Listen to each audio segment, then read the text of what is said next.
Yeah, they sent mailers to everybody, and you had to opt out of it. That was your only. So if you ignored it, you were opted in. So it was kind of, you should have to opt in, not opt out.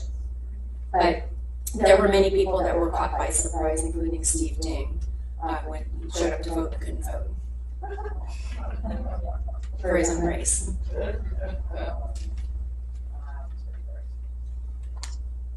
Anyone else? I got a question. Okay. What are they doing to get rid of all the extra drop boxes? It doesn't follow the rules clearly, so they need to go. Yeah, we keep in mind too that there are other groups in our county that work hard to get as many different voting options, because all of a sudden voting should be easy. I don't think so. I think it should be something that you put thought into and that you have to go do it. I don't know that, but yeah, I would strongly suggest everybody show up. Is there going to be an AAC meeting this time? It's now run by Dollywall. So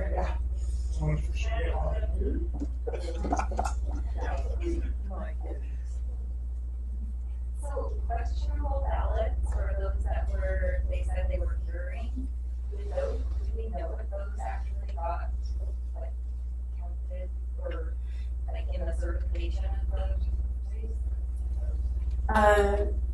We probably have that PR. Yeah, last election I think it was 9,000.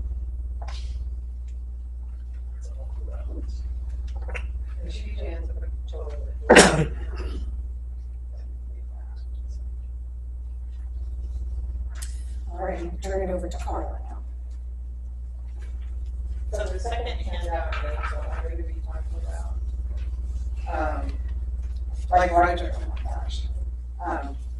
If you wanted an email form so you could share it with family and friends, and then there's some other handouts I have that I did not copy because I'm cheap, so I just wanted to be linking.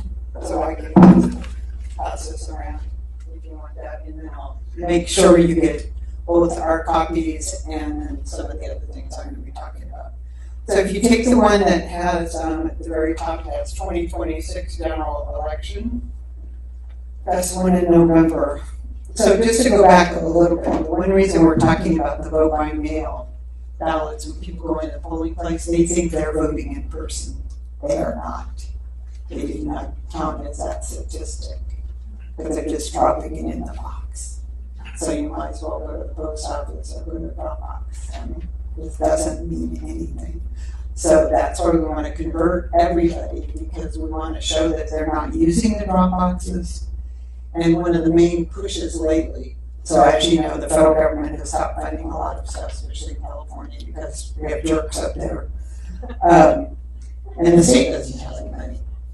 So the drop boxes and the vote by mail ballots run about $1 million in 700, something like that. Between all the processes, the printing for the vote by mail is $1 million at every election. So we're talking about to the board, it's a state mandated program that is not state funded. So why should we have to follow it? They're not paying for it. Screw them. If you want us to use it, then you pay for it. The first go round during COVID, the Zuckerbergs paid for that one. And that's where the drop boxes came from. So we keep on pushing that, but again, with Dollywall and the other two. And see, cost is a big thing. That's what we were talking about, how much the ballots cost, because the ROV says one number, but she's not counting insurance, she's not counting this, she's not counting that, she's just counting the pure cost, not the underneath cost. So that's what we're trying to hit, because the budget is very lean. So, anyway, okay. So I went through and these are not, of course, mandatory. I'm not going to come and check their ballots. It's our suggestions.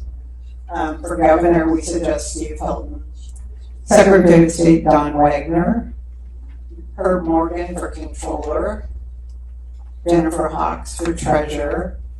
If you're on Facebook, you see Michael Gates all over the place. He's been after Bonda already.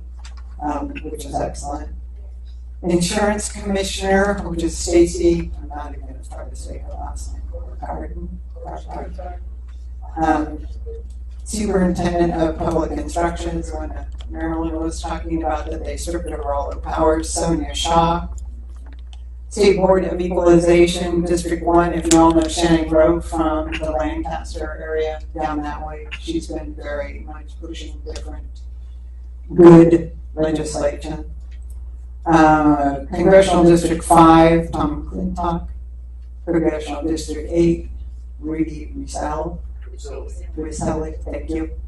Congressional District 9, John McBride. Congressional District 13, Kevin Lincoln.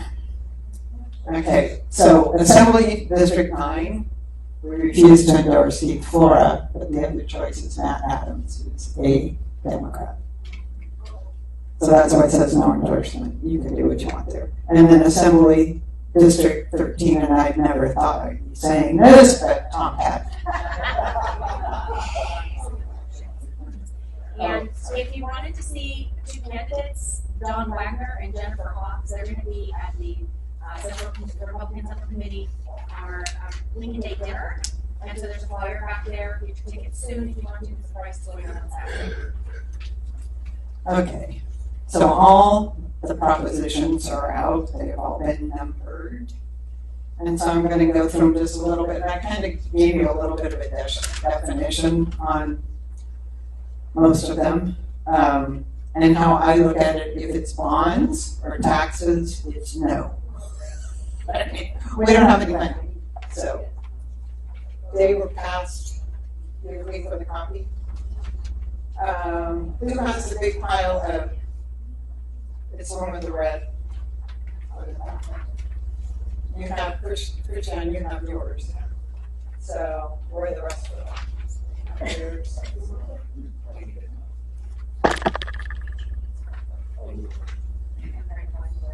Oh. Do we have any left? I mean, there was 50 people, come on. Here, Okay. here.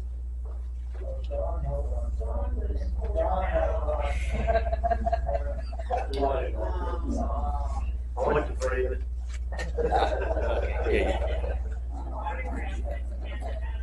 Okay, so Proposition 1 is a housing bond. It's for the multi-level family program that they want to institute in Pacific Palisades, or that anybody's property, that if you have a single house, they can say you need to put a multi-dwelling house on it. So that's a no. Rainy Day, Proposition 2, increases budget stabilization account cap from 10 to 20. I don't think so. Proposition 3, high income tax. This kind of goes along with the billionaire tax, which is a no, so why would you vote? You need to vote no on 3 also.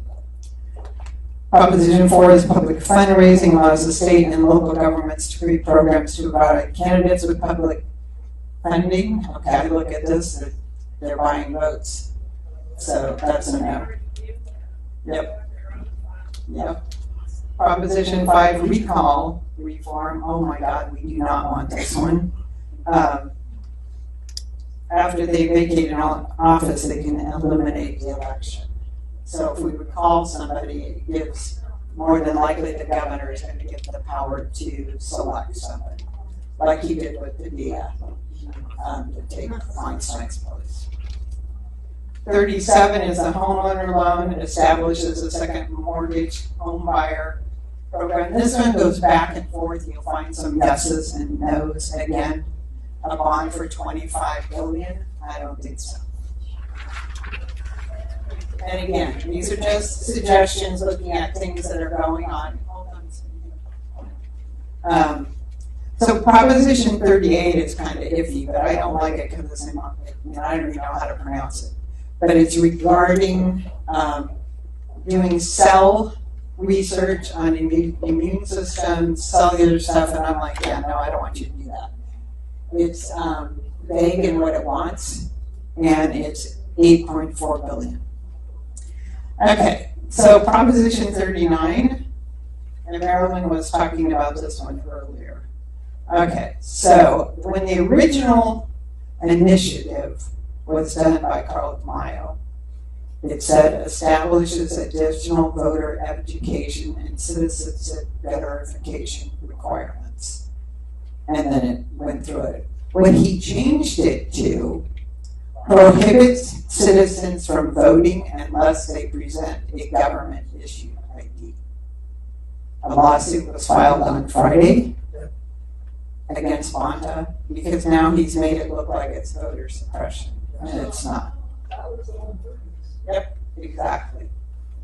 And he can, in the law, he can actually change it, the Bonta can. But, so we'll see what happens on that one. So you've heard about Proposition 40 is the billionaire tax. Everybody thinks, oh yeah, that would be a good thing. It does not limit. It can go all the way down to 100,000 guys.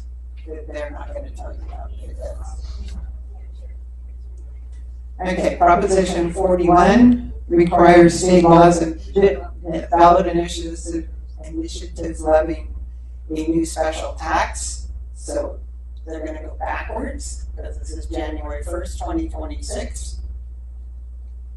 So it's intended to create an oversight and over new taxes passed by the legislature by requiring audits. That's why we're saying yes, because we want them to be audited for what they're doing. Have accountability, that's the whole thing. You've got Newsom doing EOs all over the place and nobody gets to say anything.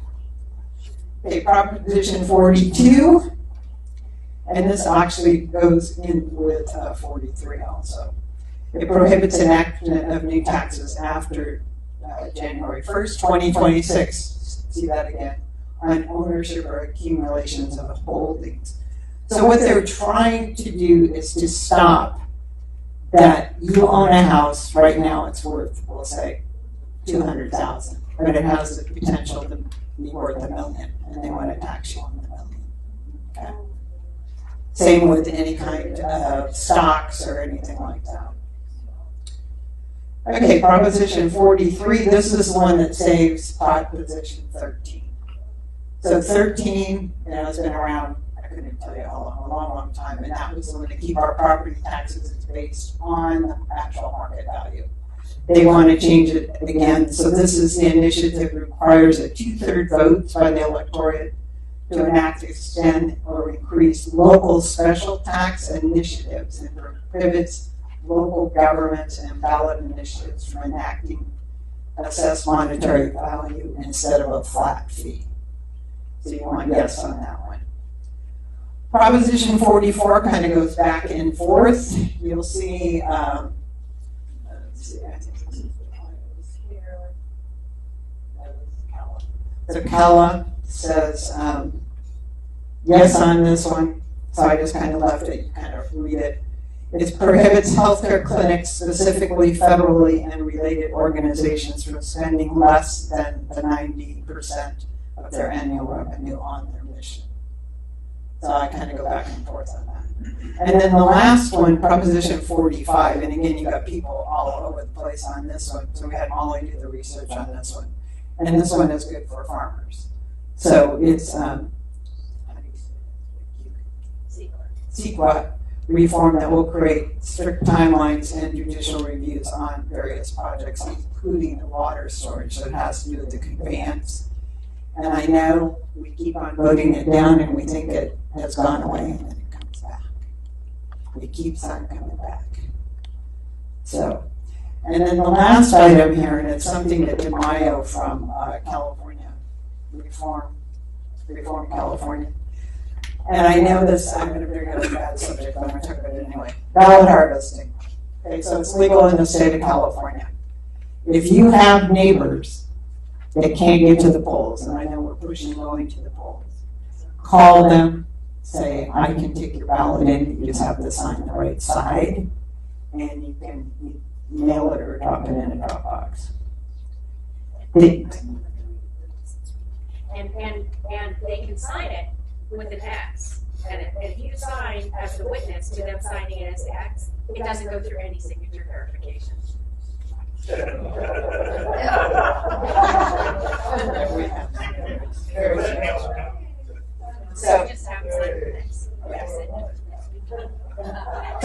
just to reiterate, if you put a vote by mail in a drop box, it takes at least 7 days to go through the verification and to be counted. It does not get counted that night, never. And up until Saturday before the election, if you drop a drop box there, they can process it up until Saturday. Okay. So then the other thing, and this is Reform California, also, they're suggesting, and I'm just passing this on, they're suggesting doing harvesting parties. That you get, your friends together and you gather the signature, the ballots. So I'm just saying that I don't agree with harvesting, but it is. So if it's the only way they're gonna vote, Yeah. they're saying. Yeah, exactly. So the one thing we want to make very clear, we don't care how you vote. Just your ass out there and vote. Because if we don't do it, we're not going to get this done. And I don't care what the news say and the Democrats are crashing. Do not believe it. You have to pretend like we're losing, okay? For us to do this. And get your neighbors, yes. So that's why I passed around, because then you can share this whether you want to email it to somebody else or if you want to print out copies, so you have to. So. Call for the removal of John Doe. I'm sorry?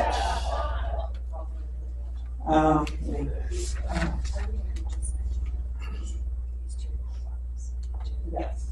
So on, so you look at the billionaire tax, Proposition 40, and that's one we don't want. Proposition 41 and 42 are to rebuttal that one. Yeah, so what's interesting, Newsom does not want Proposition 40. But he came up with a new one somewhere else.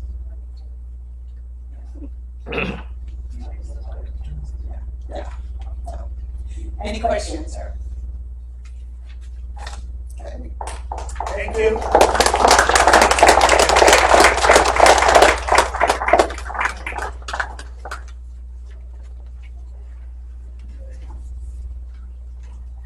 Thank you, ladies. Very good. Also, just to go along with what they were saying, Mark Meckler, which I don't agree with him on several things, mainly convention of the states. But anyway, he did make a good comment. He said the way you win is to have, when you vote, take 10 people with you. If we all did that, that would be amazing. I know not all of us are going to do that. Hopefully, take a couple, but ballot harvesting, or we like to call it ballot collecting here. We don't do harvesting, Carla. We do ballot collecting. We don't do ballot harvesting. Ballot assisting, isn't it? Thank you very much. And I think Maryland, isn't Impact Real Impact, they have something on ballot collections too? We have available to do a whole training, mostly it's for churches, but it would apply anywhere. They have a whole training on how to collect ballots. Right. We can do it for CRA and church. Well, it's souls to the polls, by the way. Yes.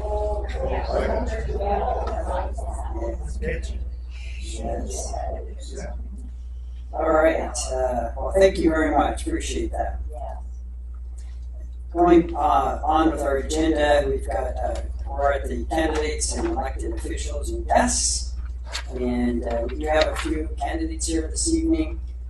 And we always like to hear where you're at on your campaigns and how we can help. But I want to start with Ken. We always appreciate Ken being here. San Joaquin County Board of Education, part of the Farm Bureau. Wears a lot of hats. It's got a lot of good information. We appreciate Ken.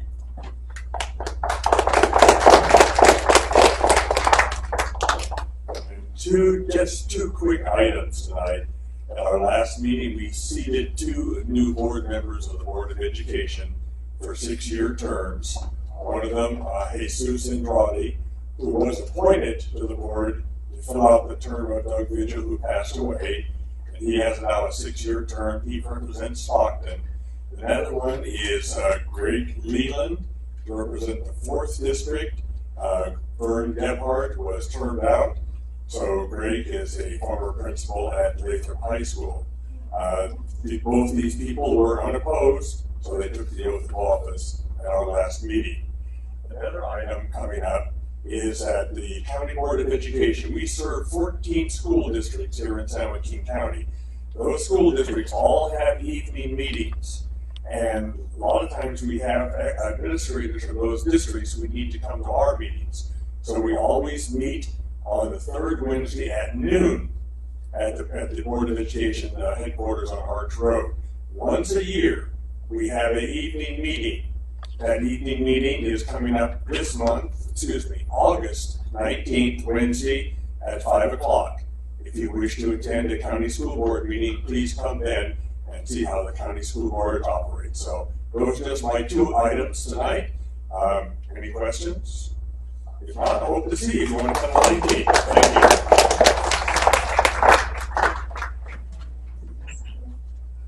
you. Thank you, Ken. All right, and then as far as the candidates, if you'd like to speak, we would want to limit it to just a couple minutes. We're running a little bit behind. We've got a lot of things to go over here this evening. But John, you have a couple of words?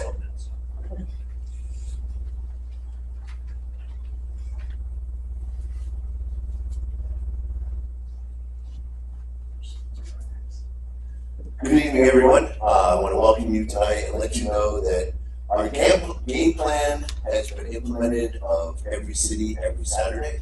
We have pretty much all of San Joaquin County being covered. Still working on getting Contra Costa, but we need your help.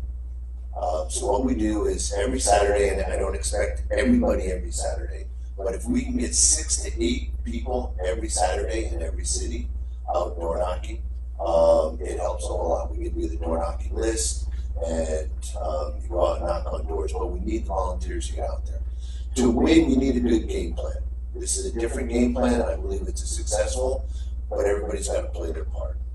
And at this point in time, if you've seen some of the things that Josh Harder's been doing, there's no spectators, folks. This is going to be really bad. He is shifting so far towards the DSA because he knows that if he is elected, they'll primary him next time around. So he's shifting very much to the left. So we need all the help you get to beat him now, so he doesn't end up there 2 years from now. So if you can get out door knocking, if whatever city you're in, you can sign up on my website to door knock, and we'll let you know who the contact is for you to go out and go from there. But I appreciate your support.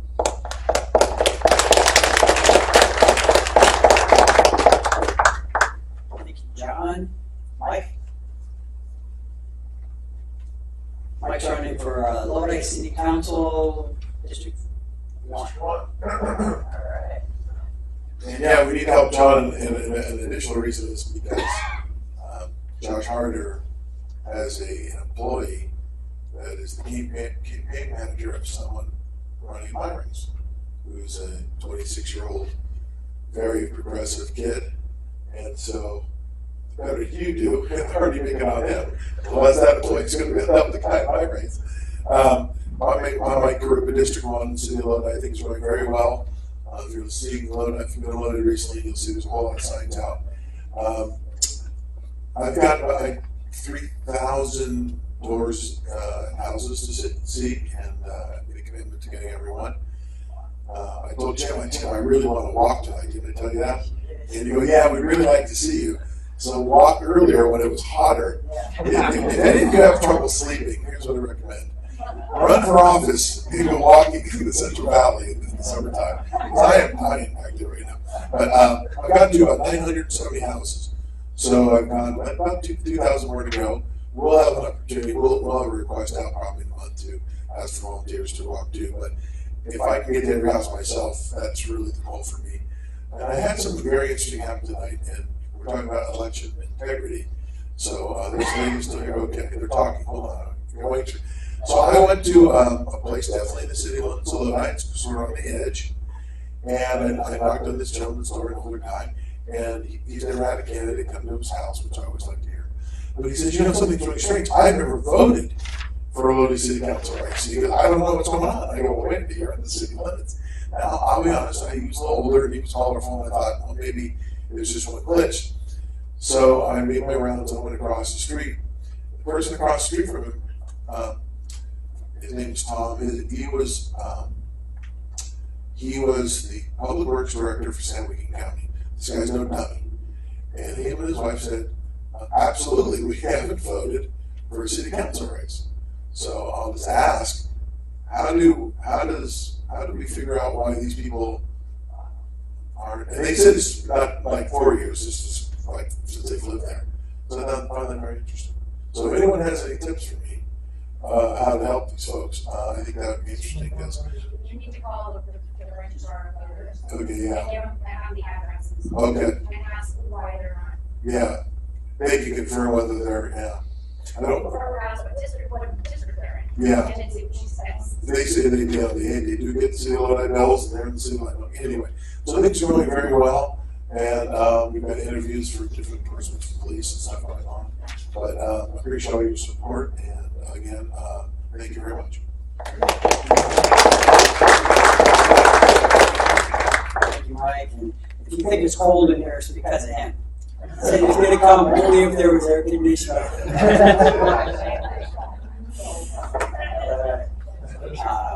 Any other candidates, elected officials I missed? Anybody want to say anything? Yes, Mr. Bill. Working with Tom Patty, District 13, to on seat for each ransom. There's some stuff coming up. We don't have anything planned yet. He keeps running out of state, so. Yeah. Good. Mr. Shoemaker. We're gonna have some events down in Townhouse Grace. So you'll let us know? Yeah, absolutely. Okay. Very good. I'll say this real quick. I'm a member of the California Delta Chamber. We're getting ready to have our Face the Delta event on August 8th. It's my birthday, and it's gonna be out at Delta Diamond out there next to Alton, and it's gonna be 13 wineries, 10 to 15 restaurants.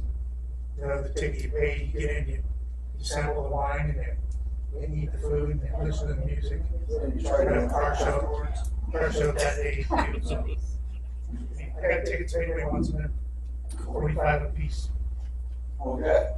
All right, well, I wasn't here last month, but I just wanted to lay this out for everybody. The campaign went, well, didn't go the way we were figuring. But at the same time, I just wanted to say thank you to everybody that participated, helped. We had hundreds of people throughout the entire district of 9. Some of the issues from voting that we turned out was that there was between 11 and 12,000 more Democrats voted in this election than in the last 4 election cycles that we tracked. We found that in this, Stanislaus there were some questions that happened down in that area down there also. So, but at the end of the day, what was brought up by Marilyn earlier, me and my wife were in South Dakota, and we were at Mount Rushmore at the time, and I got notified that East Flora did what we all figured he would do when he knew he didn't have any threats left. He voted for that tax increase, but that's not the only thing he did. He didn't vote against the pedophile bill.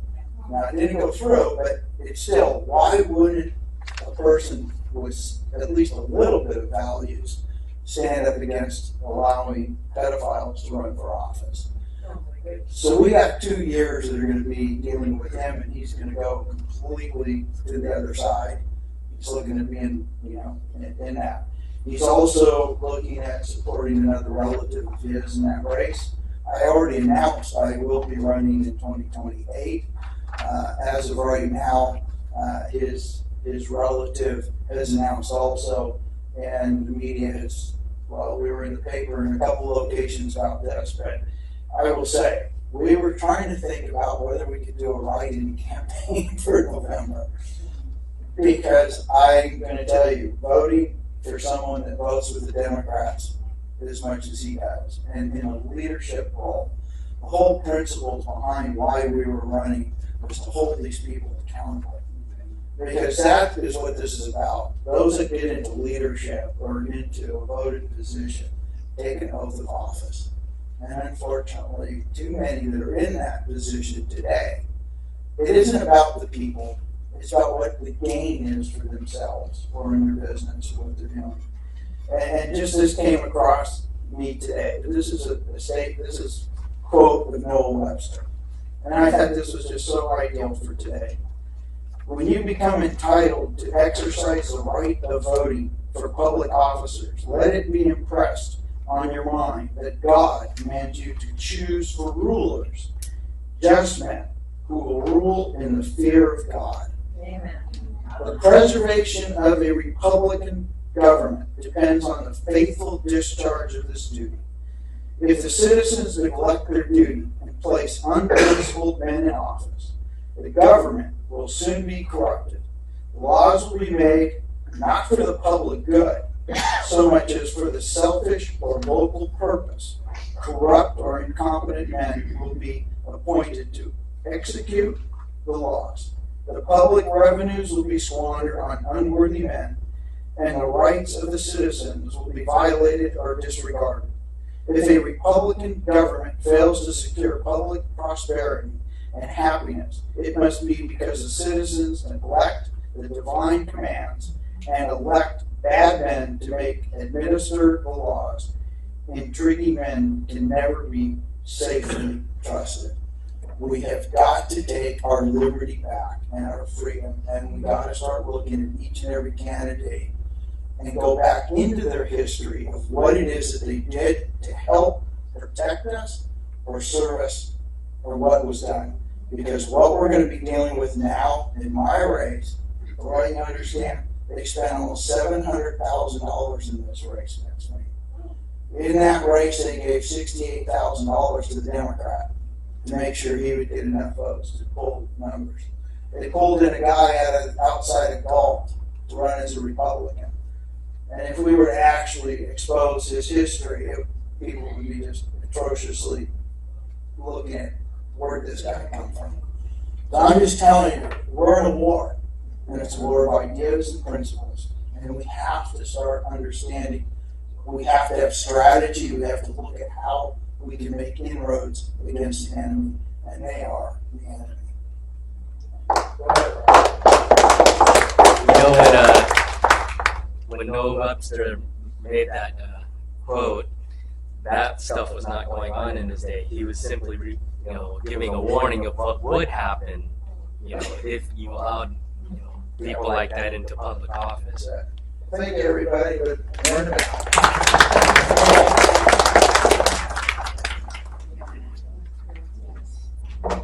Well, Mr. Shoemaker, we have to give you credit because I've seen how hard you work at getting elected, and I know your heart for why you want to get elected, and it's for the right reasons. We applaud you for going at it again. It's not an easy decision, and we appreciate you stepping up because a lot of us aren't, and we appreciate what you're doing.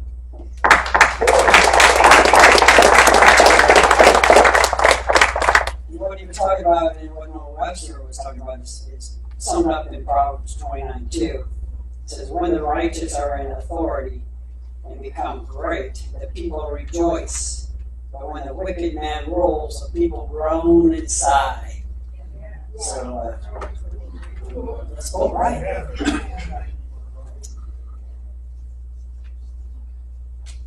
Alright, so on old business, we've mentioned a little bit about the pastor's luncheon.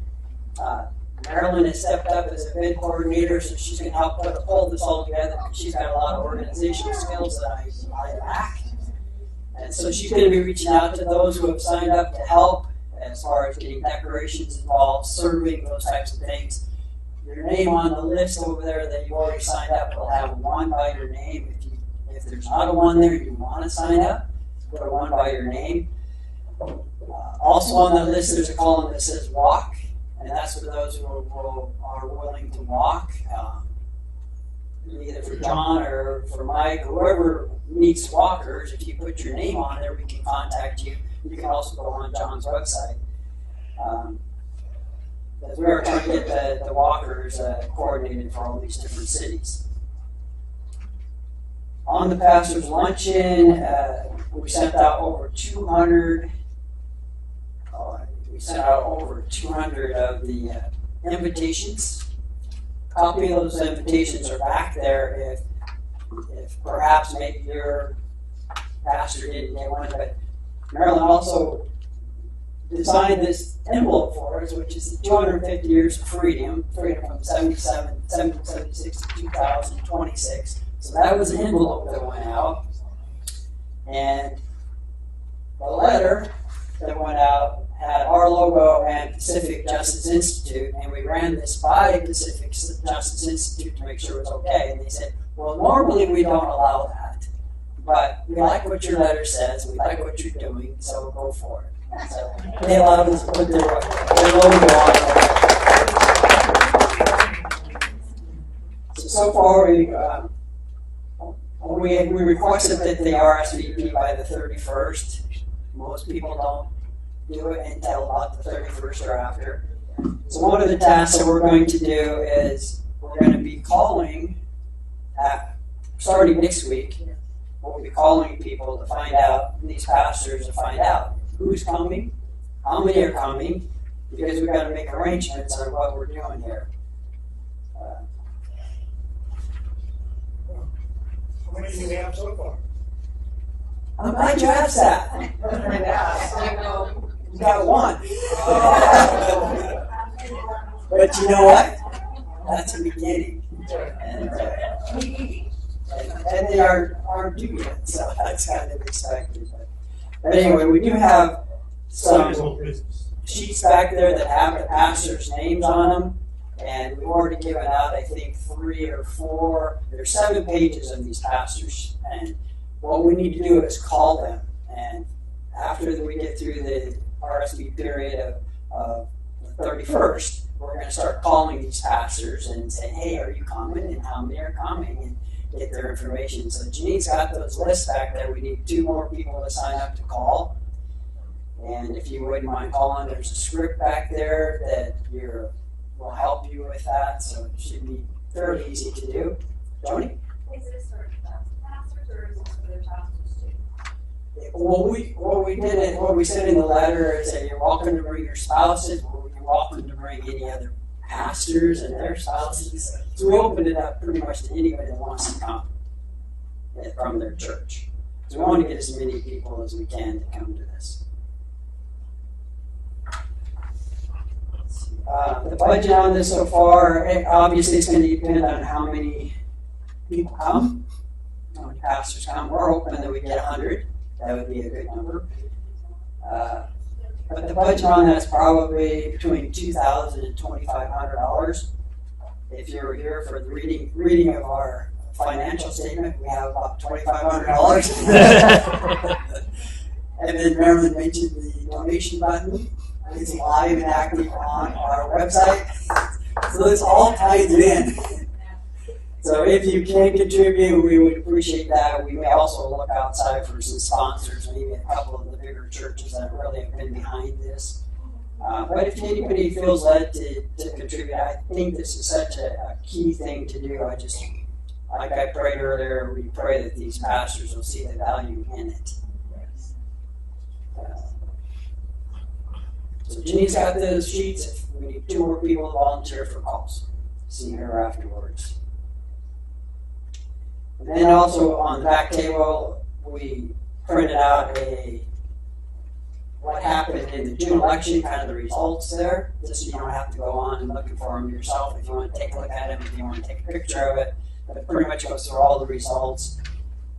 Didn't have some of them, so I printed off the website from the ROV, kind of the other ones like Stockton City Council.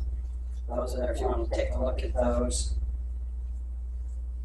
And then under new business, we also want to start recruiting, continue to recruit for the upcoming November election, because there's a lot of the local The nomination period is open until August 7th for some of the school boards, some of the city councils.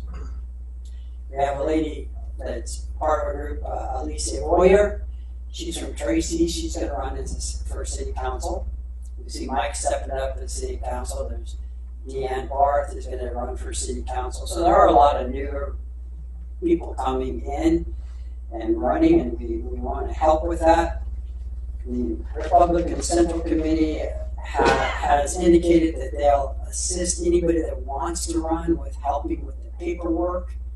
So don't be afraid. David Cushman and Joey Chavez and Gary Grigsby have volunteered to help anyone that wants to run. They'll guide you to it. They even said they'll go down with you to the ROV and register voters and make sure that you file the right paperwork. So you've got help there, and we will also help you. Back there on the table, there's a few things back there. There's this sheet that mentions some of the local races and that only have Democrats running. Those are the ones we want to target. We want to get Republicans to run in those races. We just can't let them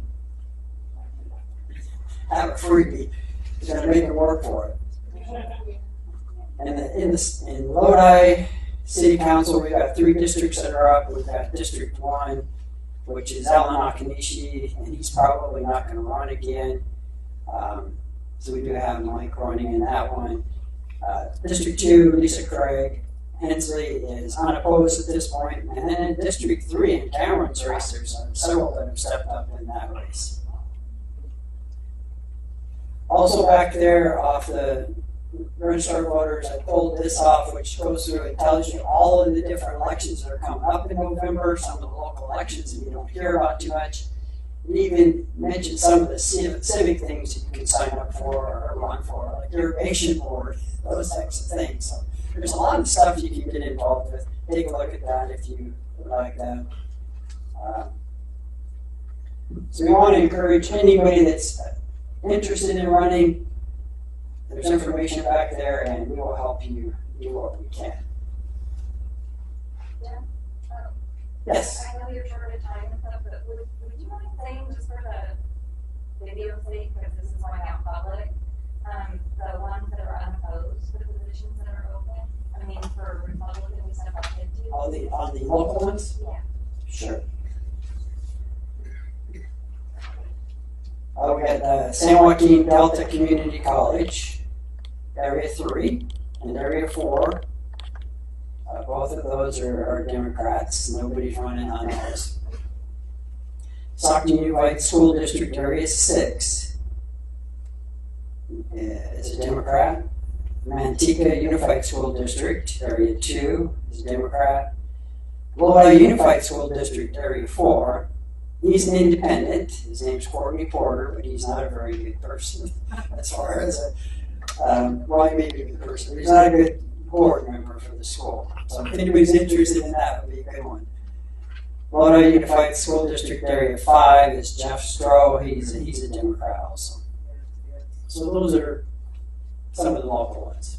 And that list is back around the table. Then I want to go through some of the upcoming events that you should take note of. And it's a good idea to take the agenda with you because they're all listed here. But real quickly, I'll run through them for you. August 2nd through August 8th.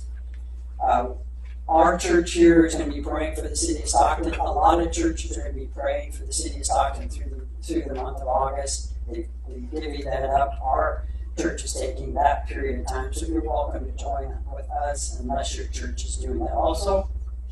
August 4th is National Night Out, and a lot of people go to those, and it's a good way to kind of promote your candidates. Candidates can go to those, and it's also promote CRA. We also are looking for good new members all the time. August 9th, Brad Dacus of Pacific Just Institute, who's going to be at our pastor luncheon, is going to be at Harvest Bible Church right here on August 9th at our service. He's going to do our preaching for us at the service. So you're all welcome to come hear what he has to say. And this was brought to my attention by one of our members up in Amador. They're planning, or the planning committee is going to be meeting about allowing a mosque and a cemetery, a Muslim cemetery in the city of Plymouth.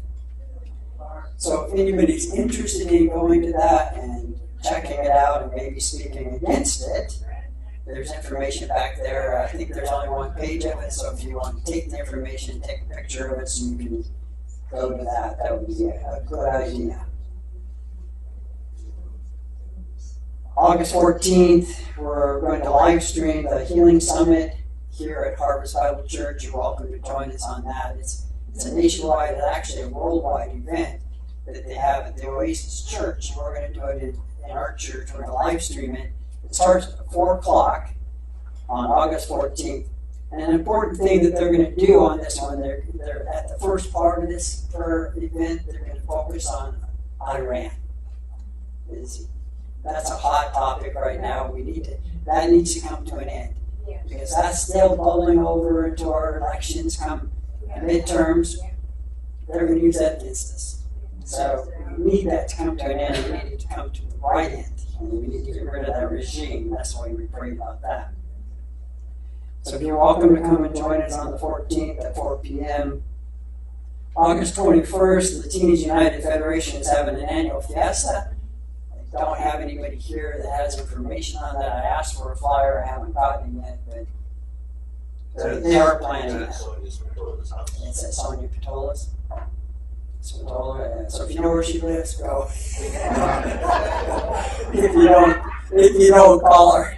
But actually, I went to it last year. It was actually pretty fun. Good Mexican food. August 25th, we've got Brad Dacus of PJI. Is going to be our August speaker. He's holding over from the pastor's luncheon that day, so he's going to come and help us. He's going to be our speaker that night. Then we're also going to hold our CRA local endorsement meeting right after that meeting on the 25th. We can't hold it before then because the nomination period doesn't end until August 7th. So on August 25th, anyone that's running for a local office, if they want our endorsement, I encourage you to come that evening and seek our endorsement on that. And then, as Jody mentioned, we got the upcoming Lincoln dinner. I guess tickets are selling pretty quickly. What we did last year is as a group, we bought a table. So if anybody's open to contribute, obviously our budget doesn't allow us to just go and buy that table, but if anybody's thinking about going and you want to team up with us and we can buy a table through CRA, it gets our name out there and it also allows us to be supporting of the RCC, and it also is a less expensive way for you to go because it's like $150 if you buy a VIP ticket on your own, whereas when we do it as a group, it's about $137.50. So if anybody's interested in that, contact Janine or Greg or Marilyn or I, and we'll set that up for Bill, and we can get that arranged.